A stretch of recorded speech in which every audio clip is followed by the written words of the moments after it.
fallen, when you have made a mistake, the worst thing you can do is criticize yourself. At the end of the day, life can be very painful. We can experience loss and worry and the insomnia of reoccurring heartbreak and hardships. It is inevitable.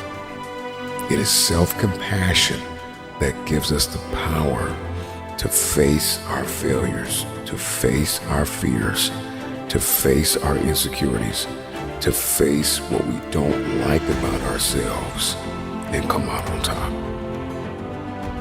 When you're down, find a way to get up.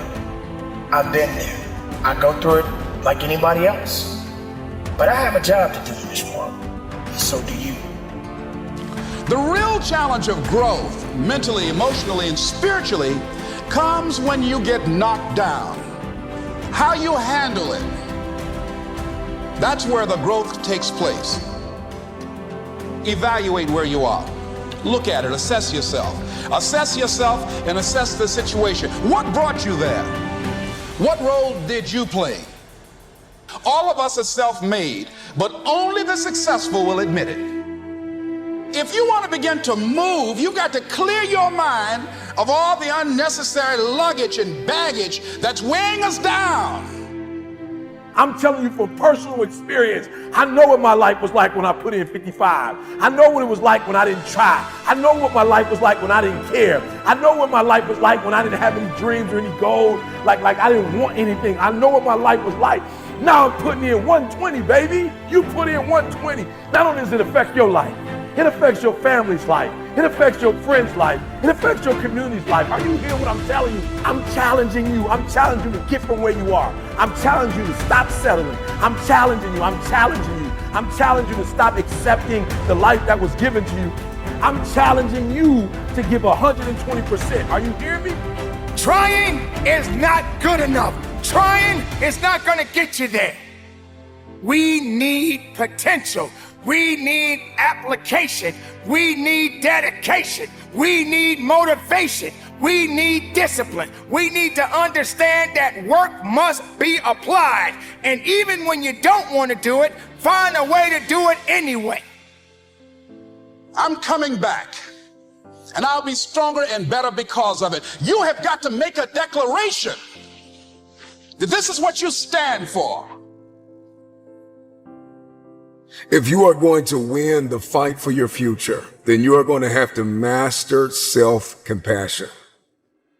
Face the conflict, embrace rather than avoid challenges. And you don't give up on yourself. Do not give up on yourself. When you find yourself criticizing yourself negatively, comparing yourself to others, try to find inspiration in their successes and strengths instead of feeling threatened.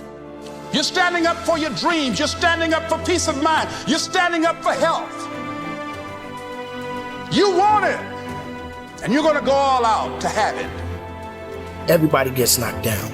No matter how tough you think you are, you're going to fall. And when you fall, sometimes you fall real hard.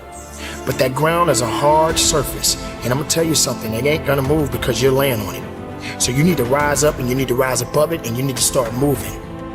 Sometimes you have to back up and go within and pray and meditate and recharge your batteries. Go away, clear your head, and then come back and look at it from a different vantage point. Don't operate while you're under the spell or the effect of what's going on. Stop half doing stuff. Stop putting forth 50% effort, 60%. Look, stop.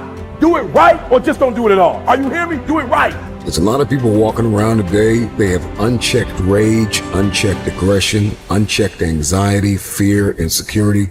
You're going to have to care enough about yourself to face it and find a resolve.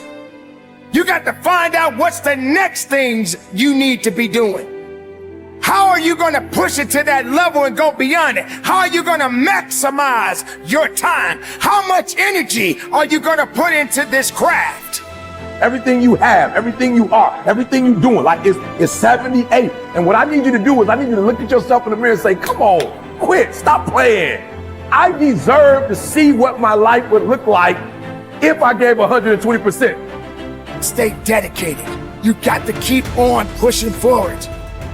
You got to keep on fighting the good fight. You got to put aside the excuses, because excuses won't lift you up. Excuses won't give you the power that you truly need. You've got to be willing to go against the tide. You've got to be willing to harness your will and say, in spite of this, I'm in control here. I'm not going to let this get me down. I'm not going to let this destroy me.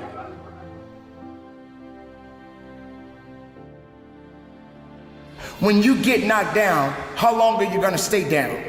When you lose your job, when you lose that loved one, regardless if it's your husband, your wife, your child, whatever it is, do you have the ability to go through the hurt and the pain of that loss? Regardless of what you're going through, the best time you know that you are strong is when you're at the weakest point of your life. I want you to see yourself in your mind's eye and say to yourself, I love myself unconditionally, and I forgive myself. If I knew better, I would have done better. To win the war for your future, then you are going to have to master the muscle of self-compassion. When you are so far down that hole, you looking up and you don't see no light, but yet you know there's an end to this darkness, that's when you'll find out just how strong you really are. Just keep moving forward. If you think that you're going through something so bad right now, wait until tomorrow if tomorrow comes for you. Look at the person next to you. Look at people all over the world if you ever come in contact with certain individuals. And ask yourself, are they going through a lot more than what I'm going through? Because honestly, there are always going to be people that are going through a lot more than you're going through right now. Remember the past, but do not live in the past. Every mistake you have made up until this very moment, forgive yourself. With forgiveness comes freedom. You're going to have people to do things to you. Things are going to happen to you. And the most important thing to do is to harness your will and let it go and move so you can grow, so you can get on with your life. It doesn't matter about what happens to you. What matters is, what are you going to do about it? This is a process, and you have to hurt just a little bit so you can understand what it means to be strong. So don't give up on your hopes. Don't give up on your dreams. Don't give up on yourself.